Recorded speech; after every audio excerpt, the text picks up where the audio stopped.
அஸ்ஸலாமு அலைக்கும் ரஹ்மத்துல்லாஹி பரகாத்துஹு. 21/2/2015 அன்று தமிழ்நாடு தௌஹீத் ஜமாத் அடியக்கமங்கலம் கிளை 1 மற்றும் 2 சார்பாக நடைபெற்ற பொதுக்கூட்டத்தில் ஏற்றப்பட்ட தீர்மானங்கள். தீர்மானம் 1. மத பிரச்சாரம் என்ற பெயரில் முஸ்லிம்கள் உயிருக்கு மேலாக மதிக்கக்கூடிய திருமறை குர்ஆனையும் நபிகள் நாயகம் ஸல்லல்லாஹு அலைஹி வஸல்லம் அவர்களையும் இழிவாக பேசி வரும் உமாசங்கர் IAS-ஐ தக்க நடவடிக்கை எடுத்து பணி நீக்கம் செய்ய வேண்டும் என்று மத்திய மாநில அரசுகளை இப்பொதுக்கூட்டம் வாயிலாக கேட்டுக்கொள்கிறோம். தீர்மானம் 2. அற்புதம் என்ற பெயரால் குருடர்களை பார்க்க வைக்கிறோம், ஊமைகளை பேச வைக்கிறோம், செவிடரை கேட்க வைக்கிறோம், இறந்தவரை உயிர்ப்பிக்கிறோம் என்று சொல்லக்கூடியவர்கள் யாராக இருந்தாலும் அதை நிரூபிக்க தயாராக இருந்தால் 1 கோடி ரூபாய் பரிசு என்று தமிழகமெங்கும் விழிப்புணர்வு போஸ்டர் ஒட்டியிருக்கின்றோம். இந்த சவாலை ஏற்று யார் எந்த மதத்தை சேர்ந்தவர்கள் முன்வந்தாலும் அவர்களை வரவேற்கிறோம். தீர்மானம் 3. பாஜக ஆட்சி வந்ததிலிருந்து அக்கட்சியும் அக்கட்சியை பின்னால் இருந்து இயக்கக்கூடிய சங் பரிவார இயக்கங்களும் தாய்மதம் திரும்புதல் என்ற பெயரில் சிறுபான்மையினரை அச்சுறுத்தும் வகையில் நிகழ்ச்சிகள் நடத்தி வருகின்றனர். இது போன்ற நிகழ்ச்சிகளால் சட்டம் ஒழுங்கு சீர்குலையக்கூடிய அபாயம் ஏற்பட்டுள்ளது. அமைதி பூங்காவாக திகழக்கூடிய தமிழகத்தில் இந்நிகழ்ச்சிகளால் சட்டம் ஒழுங்கு சீர்குலையும் அபாயமும் ஏற்பட்டுள்ளது. தமிழக அரசு உடனடியாக நடவடிக்கை எடுத்து இது போன்ற நிகழ்ச்சிகளை தடை செய்து தக்க நடவடிக்கை எடுக்க வேண்டும் என்று இப்பொதுக்கூட்டம் வாயிலாக கேட்டுக்கொள்கிறோம். தீர்மானம் 4.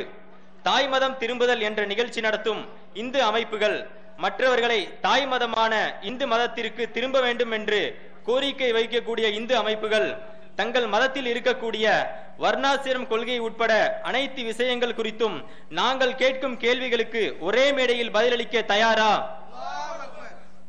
தீர்மானம் 5. உள்ளூர் தீர்மானங்கள். அடியக்கமங்கலத்தில் இயங்கி வரும் அங்காடியில் ஒரே நேரத்தில் இவ்வூரில் வசிக்கக்கூடிய அனைத்து மக்களும் பொது விநியோகம் செய்வதால் கூட்ட நெரிசலில் பொதுமக்கள் அங்காடி பொருட்களை வாங்குவதற்கு பெரும் சிரமத்திற்கு ஆளாகின்றனர். இந்த காரணத்திற்காக அங்காடியை 2ஆக பிரித்து விநியோகிக்க சொல்லி பலமுறை வலியுறுத்தியும் இதுவரை எந்த நடவடிக்கையும் எடுக்கப்படவில்லை. சம்பந்தப்பட்ட அதிகாரிகள் உடனடியாக இப்பிரச்சனையில் தலையிட்டு அங்காடியை 2ஆக பிரித்து விநியோகிக்க நடவடிக்கை எடுக்குமாறு இப்பொதுக்கூட்டம் வாயிலாக கேட்டுக்கொள்கிறோம். தீர்மானம் 6. அடியக்கமங்கலத்தில் நாய்கள் அதிகமாக பெருகிவிட்ட காரணத்தால் மனிதர்களுக்கும் கால்நடைகளுக்கும் பெரும் அச்சுறுத்தலாக இருந்து வருகிறது. இடையூறு தரக்கூடிய நாய்களிடமிருந்து பொதுமக்கள் பாதுகாப்பு பெறும் வகையில் உரிய நடவடிக்கை எடுக்க ஊராட்சி மன்றத்திற்கு இப்பொதுக்கூட்டம் வாயிலாக கேட்டுக்கொள்கிறோம். தீர்மானம் 7.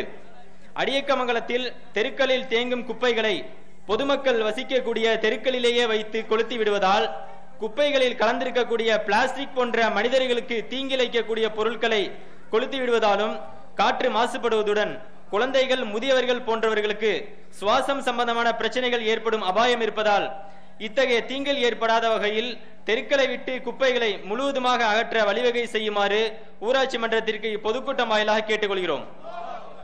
தீர்மானம் 8. அடியக்கமங்கலத்தில் இயங்கி வரும் அரசு மேல்நிலைப் பள்ளியில் வெள்ளிக்கிழமை முஸ்லிம் மாணவர்கள் அரை மணி நேரத்திற்கு முன்பாக ஜும்மா தொழுகைக்கு செல்வதற்கு தொடர்ந்து அனுமதி மறுக்கப்பட்டு வருகிறது. இஸ்லாத்திற்கு சம்பந்தம் இல்லாத கந்தூரி விழாவிற்கும் மீலாது விழாவிற்கும் விடுமுறை அளிக்கக்கூடிய அரசு இஸ்லாம் வலியுறுத்தக்கூடிய ஜும்மா தொழுகைக்கு செல்வதற்கு முஸ்லிம் மாணவர்கள் அரை மணி நேரத்திற்கு முன்பாக தொழுகைக்கு செல்வதற்கு உடனடியாக அனுமதி வழங்க வேண்டும் என்று இப்பொதுக்கூட்டம் வாயிலாக கேட்டுக்கொள்கிறோம். அஸ்ஸலாமு அலைக்கும் வரஹ்மத்துல்லாஹி வபரகாத்துஹு.